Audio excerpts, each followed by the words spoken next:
Hey guys, Derek here at the EZLYNK. Today we've got a 21 Duramax here in the shop. We're talking about the use case for the Auto Agent 3.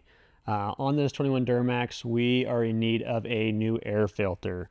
Within the app on this vehicle, we've got functions for this vehicle. The list can be found in that vehicle details and even on our website at EZLYNK.com. Select your vehicle and you can see what PIDs and functions are listed for your specific vehicle. Today, because we need a new air filter, we have in our app the air filter monitor setup. So what we're going to do is we're going to go ahead and replace our air filter in the vehicle, and then we're going to use the Auto Agent as a use case for resetting that life on the vehicle data so that it knows how long the air filter has been in the vehicle and when it's due for a change. Now, some vehicles, with them being newer, they are equipped where you can do that in the gauge cluster, but today we're going to show you how the Auto Agent can work for you guys.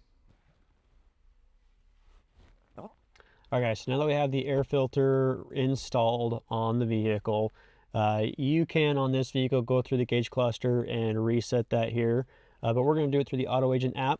We've got the Auto Agent plugged in. We're now connected. We've got the vehicle set up on our screen. We're going to go under functions. Now, here's just a list of the functions on this vehicle that you'll be able to do. Now, with us today, because we changed that air filter, we're going to go under the air filter monitor setup. And we're going to hit run. And here you'll be able to enable, disable, or reset.